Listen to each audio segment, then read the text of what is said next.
Commissioner Sankey does a great job leading this conference. He doesn't need me to say that, but I appreciate the leadership, especially navigating what we've navigated in the past 15 to 16 months. He's been incredible. He's got 14 head coaches in football that all are pulling in different directions, and he manages that with the best of them. He's tremendous. I learned a lot of leadership from him. He's been great. I'd also like to thank our SEC Medical Task Force. The people who give their time, I wish that somebody would do an article on the amount of time that Ron Corson, our athletic trainer who does a tremendous job, he's the head of the SEC Medical Task Force. He's spent on Zoom in the past year. He is relentless. He is constant pursuit of finding a better way of helping us have the season we had last year and also moving forward into this year. So their staff's done a tremendous job. The leadership at UGA that I get to work under, President Moorhead, Greg McGarity, who's now done, and Josh Brooks is incredible. They're great leaders. They're great people. They've done a wonderful job making it easy to be the head coach at the University of Georgia, and I appreciate what they've done for us. Also, I would like to mention this will be the 50th anniversary season at the University of Georgia for our first 5 African-American football players that enrolled. So we're going to have an opportunity to honor those men. They came and spoke to our team. They did a wonderful job when they came and saw them. Horace King, Clarence Pope, Larry West, Richard Appleby, and Chuck Kennebrew. Those 5 men will be recognized for what they've done, being trailblazers. They were incredible when they came and spoke to the team, and I really enjoyed getting to meet those guys, and we look forward to honoring them at a home game this fall. There's also a Lowell Dog fan and UGA grad that I'd like to send well wishes to. She also happens to be part of my family, my sister-in-law, Annie Lysette Toothaker, and she's beginning her battle with breast cancer starting this Friday. And we wish Annie the best, and we love you, Annie, and we can't wait to see you beat this tough battle. So with that said, on a lighter side, I'd like to share a quick story from the off season that I got to experience with my kids. You know, I don't think enough people really acknowledge the time that coaches spend recruiting, especially this June. I don't think we had one day in June that we didn't have somebody come visit our campus when it was permissible. So it was constant, and they came, and people came from all over, and our staff answered the bell and hosted a lot of prospects coming out of the COVID time, and did a wonderful job. But I was able to spend a lot of time in July with my family, and wanted to share a quick story that I have 3 kids that all play different sports. So I get to spend time with my daughter Julia at AAU basketball. We travel all over and get to watch her play, and then get to watch my son Weston play tennis. And I spent 4 nights recently in Rome with some rainouts watching USTA tennis. And then my son Andrew playing baseball. We get to go around and travel. But quick story, when we go to Augusta for 5 straight days of all-star baseball, 5 days of 1 game a day baseball, I take my other 2, Julia and Weston, to a restaurant. We get to eat there at a fancy little hamburger place in Augusta, and several people come over and want autographs, so I get to give a couple autographs. That's part of being the head coach in the SEC. I think held a baby, took a picture, did several autographs with young men, and then I had an elderly lady come over to our table and say, "You must be somebody famous." And I said, "No, ma'am, I certainly don't think so." She said, "Are you a professional golfer?" I said, "No, ma'am, I'm not." Thinking Augusta, right? And then she said, "Are you a NASCAR driver?" And I said, "No, ma'am, I'm not." And by now, my kids are kind of giggling. And the last one, she said, "Are you a track star?"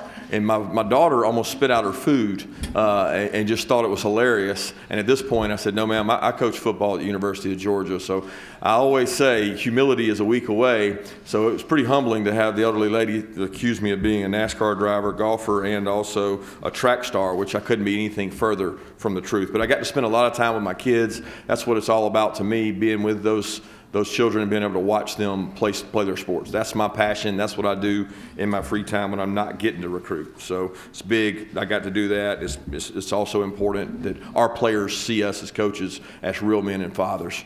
The 2 young men we're able to bring today, man, I'm excited. Everybody's always excited about their guys, but if you get an opportunity, you won't find a better interview than Jordan Davis. Okay, Jordan Davis is from Charlotte, North Carolina. He is a religion major. He is a big man. He's been upwards of 370 before. He's been down around 330. We encourage him to be closer to 330, but he has been a big part of our defense. One of the number one reasons we've been able to stop the run and be one of the top defenses in the country at stopping the run is because of Jordan Davis. But he's a lot better person than he is a player. His mother we recruited, and she's a great lady. And to have him here represent the University of Georgia today, please spend time with him and ask questions. And he's very intellectual and fun to be around, and he's a great personality. And then JT Daniels, a product of transfer portal that came to us last year, has worked his tail off, very humble, hardworking, diligent, a film guy, a guy that studies film as hard as anybody. Todd Monken and our offensive staff have done a tremendous job with JT and continue to do that to grow him as a player. So I'm excited to have those guys here. He's a psych and sociology major as well, so those guys will be here for you guys to talk to today. We've got a new football facility I want to brag on. It wouldn't be possible without our administration and without our fan support, but it is incredible. Brand new, largest weight room in the country. We got a new locker room, new coaches' offices, new training room, and I kid Ron Corson all the time. He's the best in the country at being an athletic trainer, but he's also the best in the country at acquiring square footage because he has the largest athletic training facility that I've ever seen.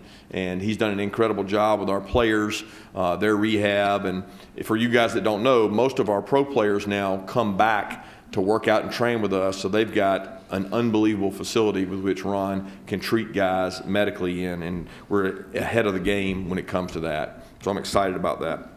I could sit here and brag, guys, and just talk about some of the things that Greg talked about. 4 straight New Year's Six bowl games. We'll have the most players playing in postseason this year graduated that we've ever had.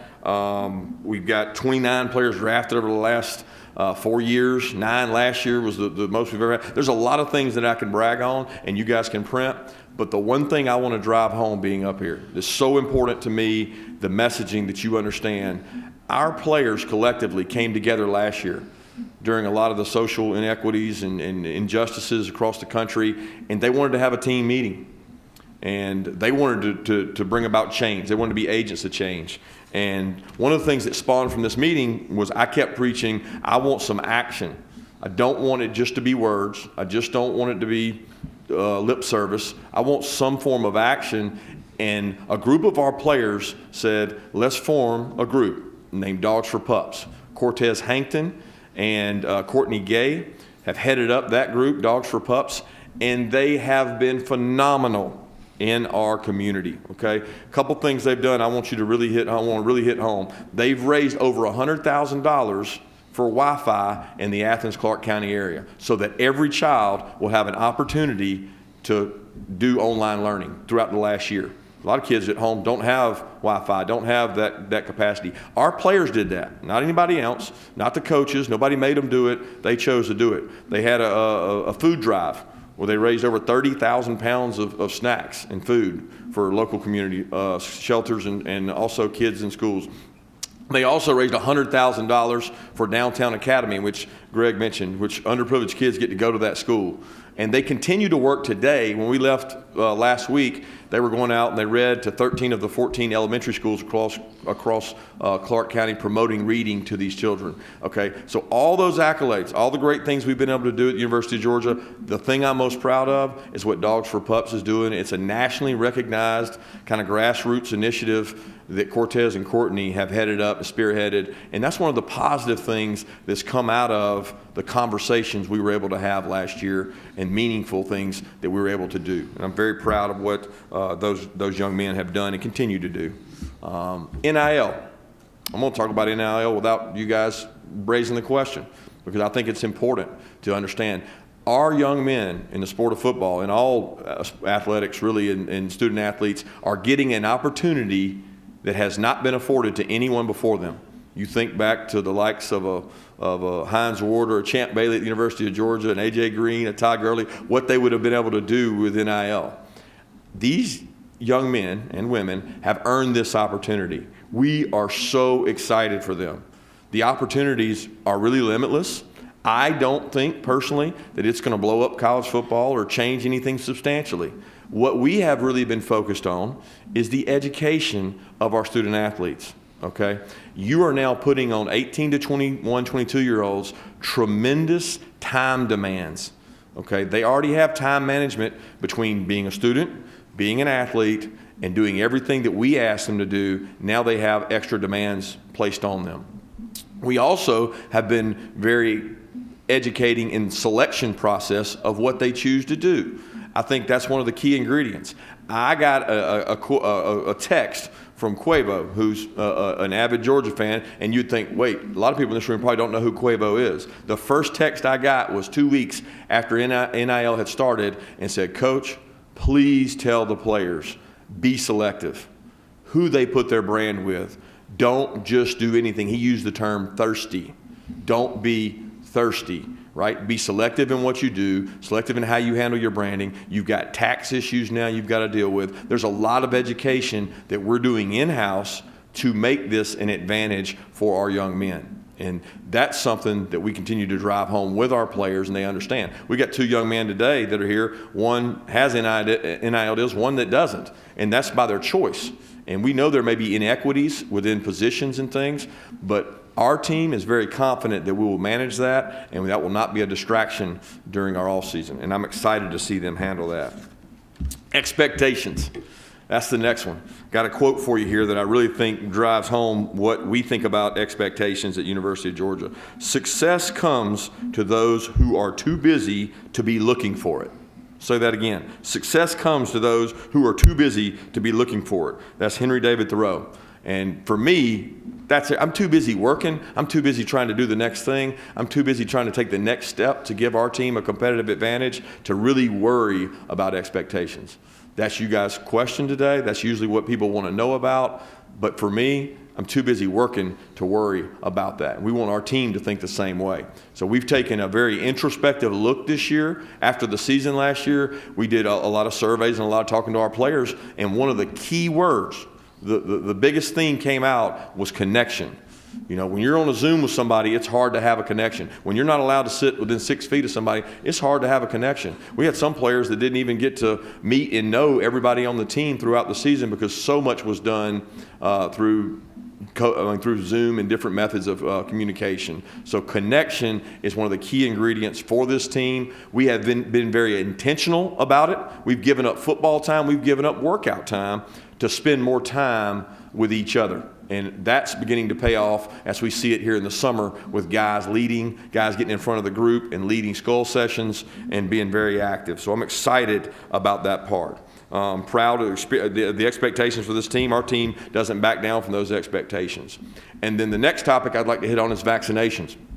You know, our roster is over 85%, so our group there is over 85%, and we're proud of that. But we're not stopping there.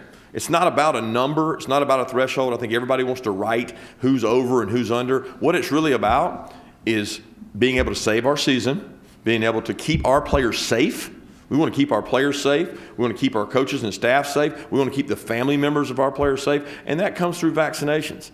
And I share quickly and briefly with you one of the key ingredients. We had each of our coaches stand up and the guys that got vaccinated and said, hey, you know, why did you get vaccinated?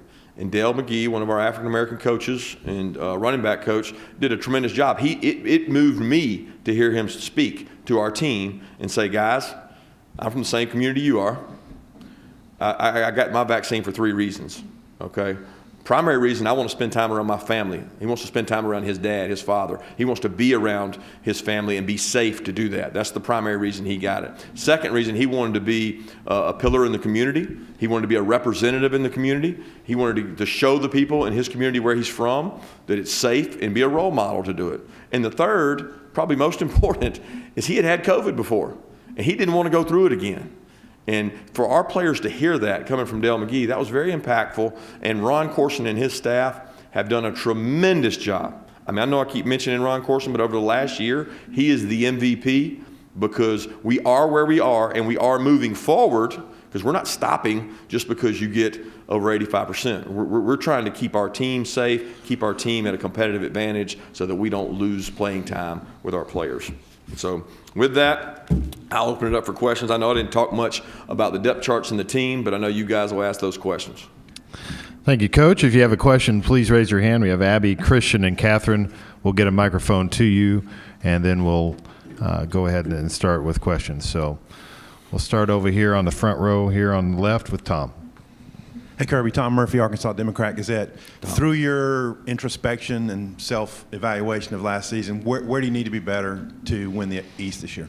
You need to be better everywhere. I mean, it starts with everything we do, but the introspection was more for us to find maybe a different way to do things and hear a different voice, and we've done that. I think the weekly meetings we've had that we've drawn time away from football have been incredible. The gains we've received in players being able to confront each other. You know, it's easy to say if a guy's not doing his job to demand him to do it right, but it's hard when you have a unified group pulling in the same direction to be the outlier. And we've tried to make that more difficult through our introspection and through our meetings and through our growth as a team. And I'm just excited to see the dividends of that in fall camp of where we can go and where we can get better. Coach, we'll stay right in the same section, 2 rows back. Hey, Coach, Chase Goodbread with NFL.com. Do you think that for the elite players, the guys that are headed to the NFL, that the name, image, likeness opportunities can benefit them as a way to expose them to the business side of football before they get to the NFL where it's even more of a business? Yes and no. I mean, I definitely that experience can be valuable for them, but they probably are the ones that have to be the most careful with brand selection because, you know, if your identity becomes the lowest on the totem pole just to get $200, $300, that's not going to be real good branding when you get the opportunity to go to the NFL. So those guys probably need it the least, although they're the most valuable because they're the face of the organization. They're the high draft pick, but they need to be the most selective because what you brand yourself with doesn't change. Okay, we'll go in the center section on the left aisle, Coach. Hey, Kirby, Connor Riley, Dog Nation. In the past, you've said you only want to use the transfer portal on a need basis. So what needs do the 3 guys that you did bring in, Arik Gilbert, Tyke Smith, and Darian Kendrick, help fill? Well, the first 2, the defensive backs, you know, we're under our scholarship quota at defensive back. We're in search of trying to improve. We had 2 guys come out early. We had 2 guys go into the portal. So we were at a deficit just from sheer scholarship numbers, not to mention experience. So those 2 guys bring an immense amount of experience. And then with Arik, anytime you can get a skill player on offense that can do things with the ball, I think you're always looking to be dynamic. You look at the teams who've won national championships recently, they're most dynamic on offense and at the skill positions. Coach, we'll go over to the right-hand section, about 3/4 of the way back. Kirby, Pete Thamel from Yahoo, to kind of continue the thought you just said about the dynamism on offense. The last handful of national title winners, we've really seen quarterbacks who've been able to stretch the field and have really played at an elite highest level in the sport. Do you think JT has that type of arm talent to be comparable to those guys, and where do you need to see him to grow to get there?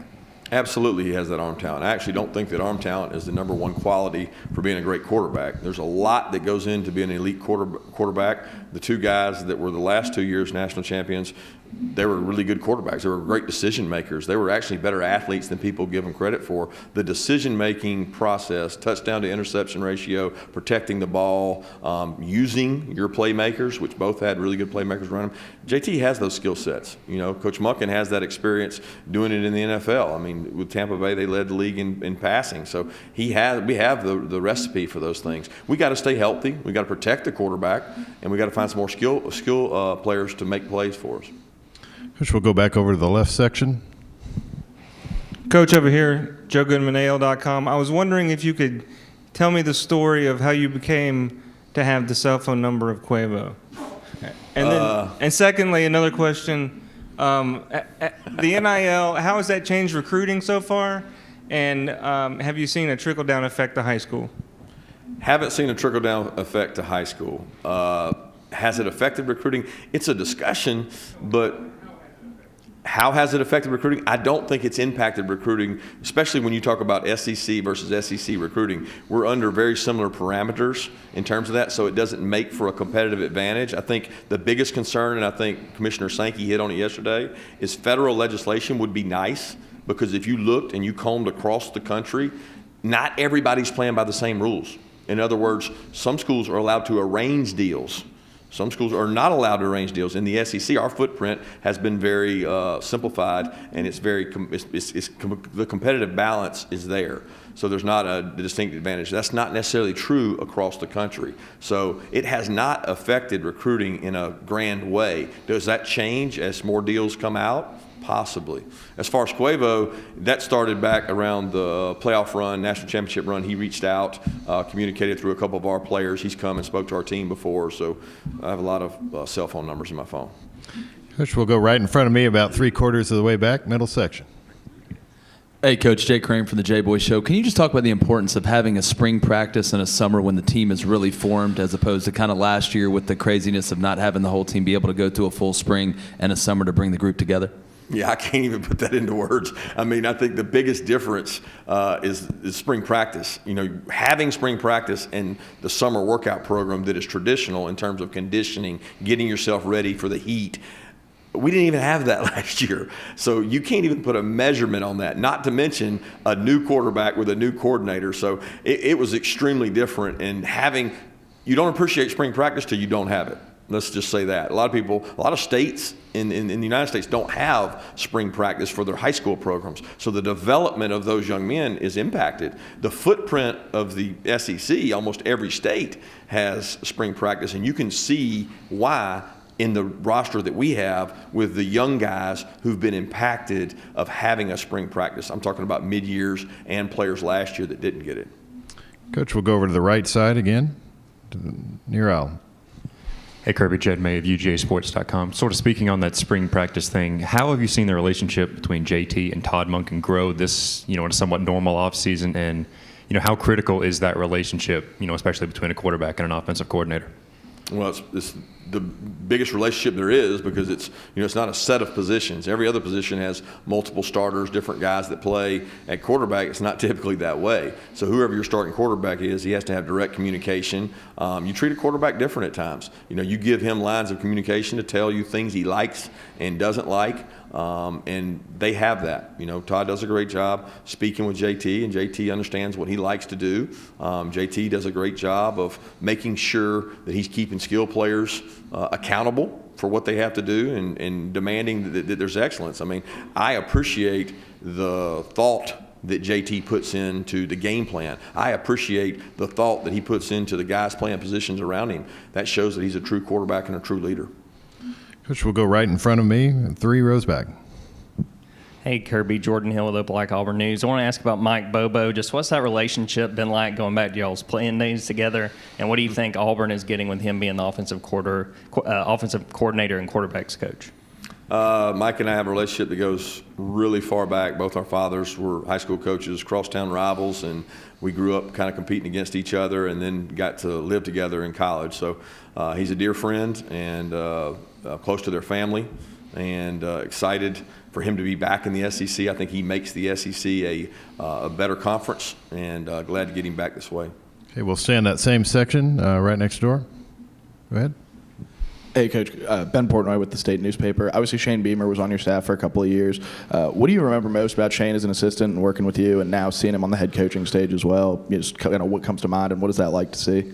The preparation he puts into special teams, tight end play, whatever he's in charge of, he spends a lot of time and he takes a lot of pride in the performance. And that's what successful people do. They take a lot of pride in their performance. They want it to be right. I like to think that it's a demanding place that we work at, and he did a tremendous job meeting those demands. Coach, we'll go over on the right-hand side or the middle section. Connor O'Gara, Saturday Down South.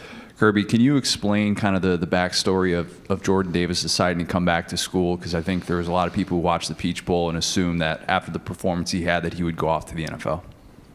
Yeah, it's not a big backstory. I mean, we have a process we go through of educating our players. We get them information. Jordan was very deliberate about, I want to get information, Coach. I'm not making a decision prior to. And in this day and age, I don't know that happens all the time. I think a lot of kids make their mind up. It's a predetermined decision, and he didn't do it that way. He's got wonderful guidance at home. His mom, Miss Shea, that's his why. Trey Scott's done a tremendous job with his relationship with Jordan, and Jordan wanted to graduate. It's really important to him that he graduates. He wanted to have a better season.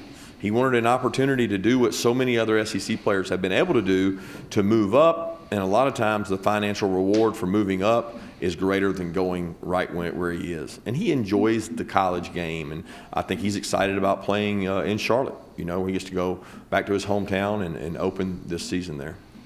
Coach, we'll go right down front here in the second row. Hey, Kirby, this is Brendan Sahaj with the Macon Telegraph. Wanted to follow up on Darian Kendrick. I mean, how did the opportunity to add him come about? And I know obviously he hasn't been on campus for too long, but what's the significance of adding an all-ACC player like that? I mean, as you said, in a secondary that didn't even have the scholarship quota.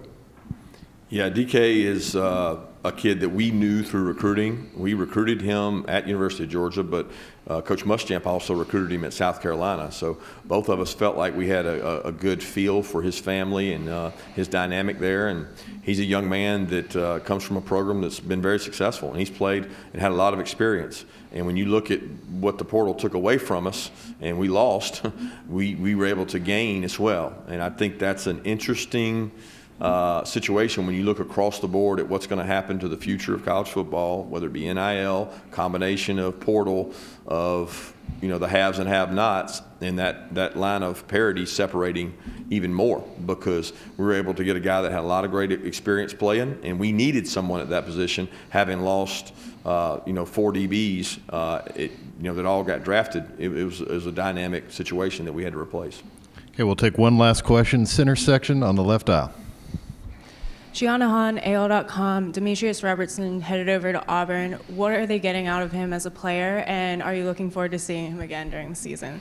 D-Rob's a tremendous young man. He's a kid that I feel like I've known. I mean, I can go all the way back to the years at Alabama when we were recruiting D-Rob as a young player, and then I come to Georgia, continue to recruit him, don't get him by transfer, and now he's going to graduate this summer and be able to go to Auburn. So I'm so excited for D-Rob because he's a great young man. I mean, this young man did everything the right way. He's got a lot of speed. He's a vertical threat. I know Bobo and those guys at Auburn are excited to get him. Coach Smart, thank you for your time. Thank you, guys.